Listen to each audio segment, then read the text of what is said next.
آج کے سبق میں ہم صفات سیکھیں گے۔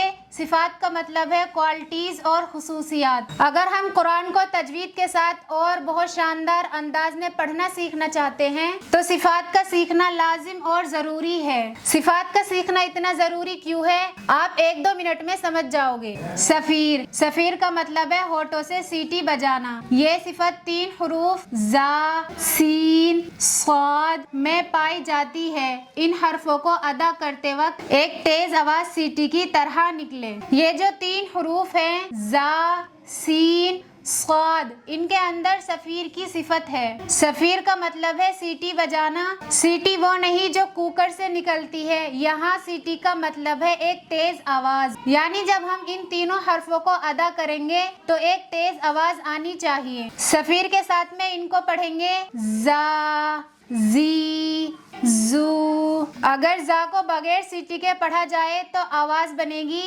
را، زی، زو۔ اس طرح پڑھنے سے تیزی کی آواز نہیں آ رہی ہے۔ سیٹی کے ساتھ کیسے پڑھیں گے؟ زا، زی، زو۔ سین کے اندر بھی سفیر کی صفت ہے، کیسے پڑھیں گے؟ سا، سی، سو۔ بغیر سفیر کے آواز نکلے گی سا، سی، سو۔ اس طرح پڑھنے سے یہ والا سا بن جائے گا۔ سین کو سیٹی کے ساتھ میں پڑھنا چاہیے، جیسے سا، سی، سو۔ صاد کو بھی سیٹی کے ساتھ میں پڑھیں گے صا، سی، سو۔ صاد کو بغیر سیٹی کے پڑھیں گے تو آواز بن جائے گی سا، سی، سو۔ اس طرح پڑھنا غلط ہے۔ صاد میں سفیر کی صفت ہے، صحیح ادائیگی ہوگی صا، سی، سو۔ یعنی ان تینوں حرفوں میں سفیر کی صفت پیدا نہ کی جائے تو حرف بدل جاتے ہیں۔ حرف بدلنے سے ترجمہ بھی بدل جاتا ہے۔ یہ سب الفاظ قرآن کے الفاظ ہیں۔ ان سب الفاظ کے اندر میں نے زا، سین، صاد کے الفاظوں کو لیا ہے، یعنی سفیر کے ان تینوں حرفوں کو لیا ہے۔ ان تینوں حرفوں کو سفیر کے ساتھ میں کیسے پڑھیں گے؟ دھیان سے سنیے۔ زا میں سفیر کی صفت پیدا کروں گی، دھیان سے سنیے، ازواجا۔ اگر میں اسے اس طرح پڑھتی ہوں ازواجا تو اس طرح پڑھنے سے یہ زا زال بن گیا ہے۔ صحیح ادائیگی ہے زا کی ازواجا۔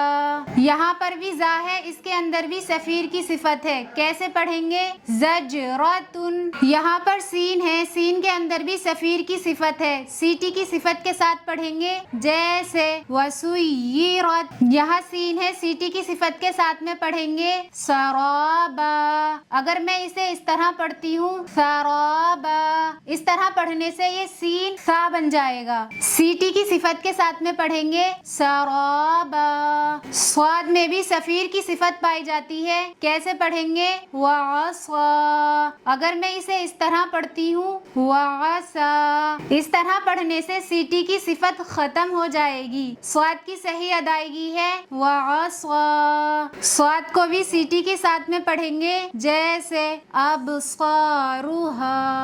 ذال میں سیٹی کی صفت نہیں ہوتی ہے، سیٹی کی صفت ان تینوں حرفوں میں ہوتی ہے، تو ذال کو بغیر سیٹی کے پڑھیں گے، جیسے الذین۔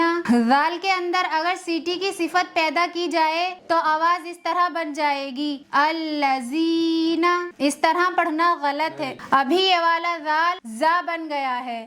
ذال کی صحیح ادائیگی ہے الذین۔ ضا میں بھی سیٹی کی صفت نہیں ہے، کیونکہ ضا تینوں حرفوں میں سے نہیں ہے۔ کیسے پڑھیں گے ضا کو؟ ینظرون۔ ضاد میں بھی سیٹی کی صفت نہیں ہے، بغیر سیٹی کے پڑھیں گے، جیسے راضیتن۔ اس کو اگر کوئی راضیتن اگر پڑھتا ہے تو سیٹی کی صفت پیدا ہو جائے گی، بغیر سیٹی کے پڑھیں گے، جیسے راضیتن۔ اگلی ویڈیو ہماری اطباق کی صفت پر رہے گی۔ ویڈیو پسند آئی ہو تو کمنٹ کر کے جائے، فالو اور سبسکرائب کرنا نہ بھولیں۔